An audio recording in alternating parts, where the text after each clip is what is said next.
साधना अपनी बड़ी बहू का गृह प्रवेश कर उसे घर लेकर आती है। उसकी बड़ी बहू यानी कि अनुराधा ने लंबा सा घूंघट डाला हुआ था, जिसे देख साधना ने कहा, अरे बहू, ये इतना लंबा घूंघट क्यों डाला है? आजकल कौन इतना लंबा घूंघट डालता है? माँ जी, मुझे ना शर्म आती है। वाह वाह, आजकल कहाँ मिलती है ऐसी शर्माने वाली बहू। खुश रहो खुश रहो। कुछ देर बाद वो अपने कमरे में जाती है, जहाँ उसका पति विनोद उसके पास आने की कोशिश करता है तो वो झट से पीछे हट जाती है। अरे क्या हुआ? जी वो मुझे ना बहुत शर्म आ रही है। अरे मैं तुम्हारा पति हूँ, अब मुझसे कैसी शर्म? और ये सब तो हर पति पत्नी के बीच होता है। हाँ, लेकिन अभी नहीं, कुछ दिन बाद। वो क्या है ना, अभी मुझे बहुत शर्म आ रही है। अच्छा, समझ गया। नई नई शादी हुई है ना, इसीलिए। खैर कोई नहीं, आज ना सही, 2 दिन बाद ही सही। अनुराधा बहुत ही शर्मीले स्वभाव की थी। वो हर छोटी छोटी बात पर शर्मा जाती थी। अगले दिन उसकी मुंह दिखाई की रस्म होती है। उसकी सास उसके कमरे में आती है। चलो बहू, तुम्हारी मुंह दिखाई है, जल्दी से तैयार होकर आ जाओ। क्या मुंह दिखाई? इसका मतलब पड़ोस की औरतें मुझे देखेंगी? नहीं नहीं माँ जी, मुझे बहुत शर्म आ रही है। अरे ये तो रस्म है, अब इसमें शर्माना कैसा? साधना बड़ी मुश्किल से अपनी शर्माती हुई बड़ी बहू को लेकर आती है। तभी पड़ोस की कमला काकी उसके मुंह दिखाई के लिए उसका घूंघट उठाने लगती है, लेकिन वो दोनों हाथों से अपने घूंघट को कसकर पकड़ लेती है। अरे ये क्या कर रही हो बहू? देख तो साधना, तेरी बहू ने घूंघट कितना कसकर पकड़ा हुआ है। इसके नैन नक्श अच्छे नहीं है क्या, जो अपना चेहरा छुपा रही है? अरे नहीं नहीं, मेरी बहू तो सुंदर है, लेकिन ये शर्मीली बड़ी है। अरे बहू क्या कर रही है? माँ जी, मुझे शर्म आ रही है। साधना गुस्से उसका घूंघट इतनी जोर से खींचती है और सब औरतें उसका मुंह देख लेती हैं। लो बहनों, हो गई मुंह दिखाई। साधना की बहू ने एक साथ ही सबको अपना मुंह दिखा दिया। सब औरतें वहाँ से चली जाती हैं। ऐसे ही कुछ दिन बीत जाते हैं। अब साधना अपनी बहू के इस व्यवहार से बड़ी दुखी आ चुकी थी। वो ना तो किसी से ज्यादा बात करती, कुछ बात बोल दो तो ऐसे शर्मा कर भागती कि पूछो ही मत। ऐसे ही समय बीत जाता है और उसकी शादी को 2 साल हो जाते हैं। 2 साल बाद साधना का छोटा बेटा एक रोज निधि नाम की एक मॉडर्न लड़की से शादी कर उसे घर ले आता है। लड़की सुंदर थी, इसलिए साधना ने भी उसे अपना लिया। अगली सुबह साधना निधि को जगाने कमरे में जाती है तो वो नाइटी पहनकर बाहर आती है। यस माँ जी, आप इतनी सुबह सुबह? है सुबह? बहू बाहर देख, 10 बज रहे हैं, आधा दिन बीत गया और ये कैसे कपड़े पहने हैं तूने, वो भी हमारे सामने। इसे नाइटी कहते हैं जो सोते वक्त पहनते हैं। अच्छा ठीक है, चल अब जल्दी से अच्छी सी साड़ी पहनकर बाहर आ जा, आज तेरी मुंह दिखाई की रस्म है ना। ओह वाह, मुंह दिखाई, इसका मतलब मुझे ढेर सारे गिफ्ट्स मिलेंगे। मैं बस यूं तैयार होकर आती हूँ। Oh God, I am so excited. Nidhi का ये रूप देख उसे थोड़ा अजीब लगता है। फिर कुछ देर बाद निधि सेक्सी सा ब्लाउज और साड़ी पहनकर बाहर आती है। उसने सर पर पल्लू भी नहीं किया होता। सभी औरतें उसे देख हैरान रह जाती हैं, जबकि बड़ी बहू एक कोने में बैठकर अभी भी शर्मा रही होती है। कुछ देर बाद सभी औरतें वहाँ से चली जाती हैं।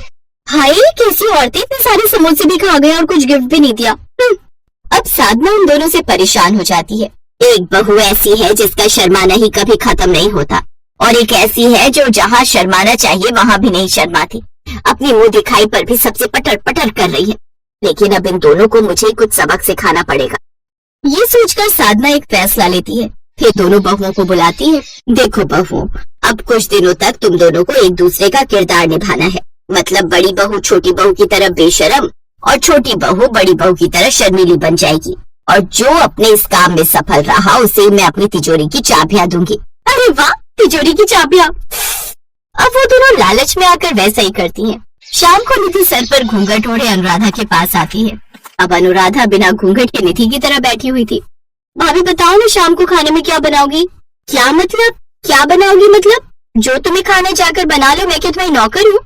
ये सुनकर निधि को बड़ा गुस्सा आता है और वो चुपचाप खाना बनाने लगती है। फिर एक रोज,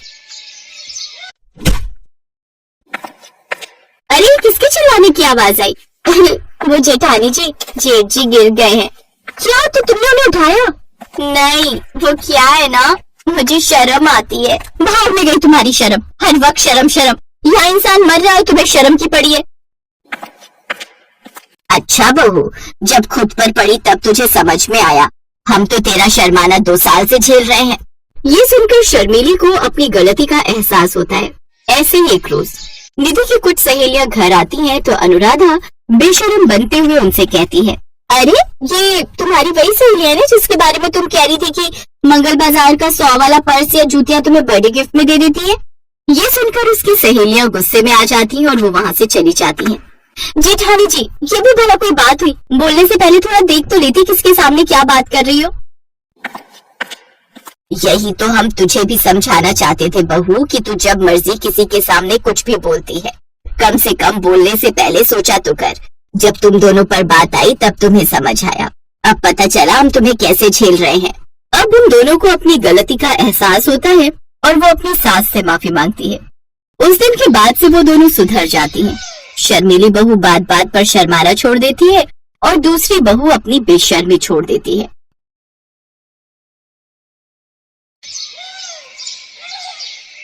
वाओ, ये वाली ड्रेस कितनी अच्छी लग रही है। ऐसा करती हो इसे खरीद लेती हो। भाई साहब, इसे पैक कर दीजिए। हाँ बहन जी, ले लीजिए, बहुत अच्छी ड्रेस है, इसे खरीद लीजिए, आपकी बेटी पर बहुत अच्छी लगेगी।